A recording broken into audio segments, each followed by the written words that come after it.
नमस्कार मेरे दोस्तों। आप सभी का ज्ञान फर्स्ट इंडिया चैनल पर स्वागत है। चलिए शुरू करते हैं आज की ताज़ा खबरें। आज की ये खबर सिर्फ खबर नहीं है, ये एक सोच को तोड़ने वाली कहानी है। ये कहानी है उस मानसिकता के खिलाफ जो मानती है कि दुनिया में कोई एक बादशाह है और बाकी सब उसके फरमान के गुलाम हैं। आज एक पड़ोसी देश ने खुले शब्दों में कह दिया, हमारा कोई बादशाह नहीं है ट्रंप। और यही एक लाइन आज वॉशिंगटन से लेके वॉल स्ट्रीट तक गूंज रही है। बादशाह वाली सोच कहां से आई? दोस्तों, अमेरिका दशकों से खुद को सुपर पावर, ग्लोबल पुलिस और दुनिया का निर्णायक मानता रहा है। डोनाल्ड ट्रंप के दौर में ये सोच और ज्यादा आक्रामक हुई। टैरिफ, धमकी, प्रतिबंध, बयानबाजी, हर देश को ऐसे देखा गया जैसे वो अमेरिका की जागीर हो। लेकिन इतिहास गवाह है, जब कोई खुद को बादशाह समझने लगता है तभी सबसे पहले चुनौती मिलती है। देश की ललकार, काल्पनिक। इस कहानी में पड़ोसी देश कोई कमजोर राष्ट्र नहीं, बल्कि एक ऐसा देश है जिसकी अर्थव्यवस्था तेजी से बढ़ रही है, जो ऊर्जा, समुद्री रास्तों और टेक्नोलॉजी में मजबूत है, और जिसने हाल के सालों में अमेरिका की कई नीतियों से दूरी बना ली है। एक इंटरनेशनल फोरम में उस देश के शीर्ष नेता ने कहा, हम सहयोग में विश्वास रखते हैं, लेकिन गुलामी में नहीं। हमारा कोई बादशाह नहीं है, न ट्रंप न कोई और। बस यहीं से कहानी पलट गई। वॉशिंगटन में हलचल। ये बयान आते ही अमेरिकी मीडिया बट गया। पेंटागन में मीटिंग्स हुई, विदेश मंत्रालय ने स्पष्टीकरण मांगा, शेयर मार्केट में हल्की गिरावट आई, क्योंकि ये सिर्फ बयान नहीं था, ये एक ट्रेंड की शुरुआत थी। अमेरिका को डर लगा। दोस्तों, डर शब्द छोटा है, लेकिन इसके कारण बहुत बड़े हैं। एक ध्रुवीय दुनिया टूट रही है, देश अब गठबंधन बदल रहे हैं, डॉलर पर निर्भरता कम हो रही है। आज की खबर सिर्फ एक बयान नहीं, ये एक चेतावनी है, ये एक चुनौती है और ये ऐलान है एक नई दुनिया का। व्हाइट हाउस की दीवारें आज शांत हैं, लेकिन उस शांति के पीछे तूफान छिपा है। क्योंकि अमेरिका को आज किसी दुश्मन देश ने नहीं, अपने ही पड़ोसी ने खुली धमकी दे दी है, और वो भी ये कहते हुए, हमारा कोई बादशाह नहीं है, ना ट्रंप ना अमेरिका। वो पड़ोसी कौन है? दोस्तों, ये धमकी ना रूस से आई, ना चीन से, ना ईरान से। ये आवाज उठी है अमेरिका के बिल्कुल बगल से। वो देश जिसे अमेरिका सालों से छोटा पार्टनर समझता था, जिसे वो हमेशा आदेश देता आया है।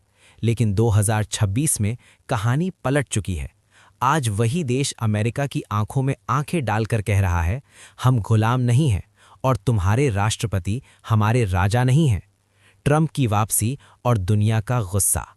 2026, ट्रंप फिर सत्ता के केंद्र में। व्हाइट हाउस में पुरानी सोच लौट आई, अमेरिका फर्स्ट, या तो हमारी सुनो या अंजाम भुगतो। टैरिफ, धमकी, आर्थिक दबाव, सैन्य चेतावनियां।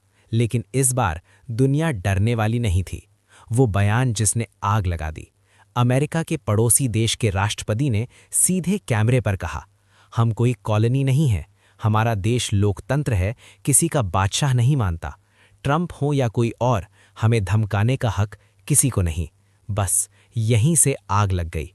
अमेरिकी मीडिया में हड़कंप। CNN, फॉक्स, BBC, हर चैनल पर एक ही line, America threatened by its own neighbour. Pentagon में इमरजेंसी मीटिंग, व्हाइट हाउस में गुस्से भरे चेहरे, और ट्रंप पहली बार खामोश। ट्रंप को सबसे बड़ा झटका क्यों लगा? क्योंकि ये देश अमेरिका पर निर्भर था, अमेरिकी डॉलर इस्तेमाल करता था, अमेरिकी हथियार खरीदता था।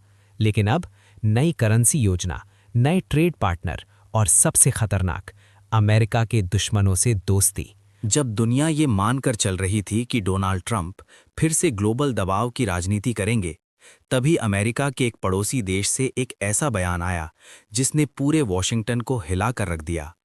वो बयान सिर्फ शब्द नहीं था, वो सीधी चुनौती थी। हमारा बादशाह नहीं है ट्रंप, ये 1990 का दौर नहीं है।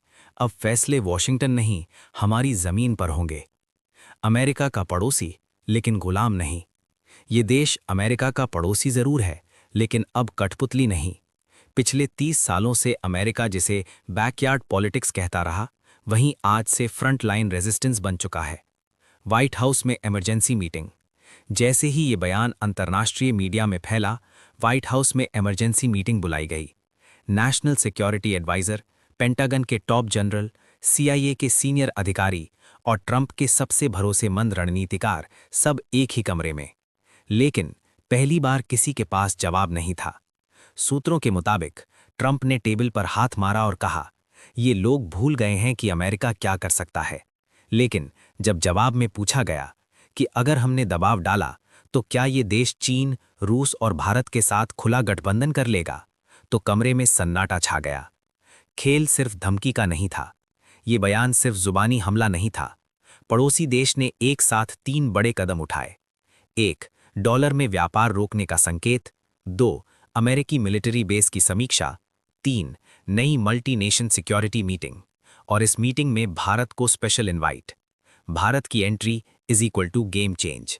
अब कहानी में भारत की एंट्री होती है। भारत, जो चुपचाप पिछले 10 सालों से अपनी कूटनीति मजबूत कर रहा था, आज मूक दर्शक नहीं, निर्णायक शक्ति बन चुका था। दिल्ली में फोन घनघनाया।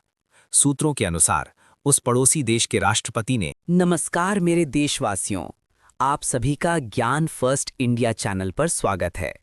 चलिए शुरू करते हैं आज की ये खबर। ये खबर सिर्फ एक ब्रेकिंग न्यूज़ नहीं, ये ग्लोबल पावर शिफ्ट की शुरुआत है। वो भारत जिसे कभी दबाव में झुकने वाला देश समझा जाता था, आज उसी भारत को फुल कंट्रोल मिल चुका है। और इस फैसले से अमेरिका और ब्रिटेन दोनों में घबराहट साफ दिखी जा रही है। वो फैसला जिसने दुनिया को हिला दिया। 2026 की एक ठंडी सुबह नई दिल्ली में कैबिनेट मीटिंग चल रही थी, लेकिन ये मीटिंग सामान्य नहीं थी। टेबल पर रखी फाइल का नाम था global strategic control directive India. प्रधानमंत्री ने सिर्फ एक लाइन कही, अब बहुत हो चुका, भारत अब नियम मानेगा नहीं, बनाएगा। जैसे ही ये फैसला साइन हुआ, भारत को मिला 3 बड़े क्षेत्रों में फुल कंट्रोल। इंडो ओशन और ट्रेड रूट्स पर निर्णायक पकड़, क्रिटिकल टेक्नोलॉजी और सप्लाई चेन पर आत्मनिर्भर नियंत्रण, डॉलर सिस्टम से बाहर निकलता नया ट्रेड मॉडल। यहीं से कहानी पलट गई। अगर इस चैनल पर न्यू हो तो चैनल को सब्सक्राइब कर देना और बेल आइकन को भी दबा देना। व्हाइट हाउस में बेचैनी। वॉशिंगटन डीसी, व्हाइट हाउस के सिचुएशन रूम में इमरजेंसी मीटिंग। CIA डायरेक्टर की आवाज कांप रही थी। India is no longer playing defence, they've taken control. Screen पर लाल रंग में एक ग्राफ चमक रहा था। अमेरिका की ट्रेड निर्भरता भारत पर 37% तक पहुंच चुकी थी। एक सीनियर एडवाइजर बोला, sir, India is not Venezuela, they can't be sanctioned this easily. कमरे में सन्नाटा। ब्रिटेन की घबराहट, लंदन में अफरा तफरी। लंदन स्टॉक एक्सचेंज में अचानक गिरावट। ब्रिटिश मीडिया की headline, India titans grip, Britain's old leverage gone. Britain की संसद में सवाल उठा, क्या हमने भारत को हल्के में ले लिया? एक सांसद ने खुलकर कहा, this is not the India of 1990s, this India dictates terms. Indo ocean, असली गेम यहीं बदला।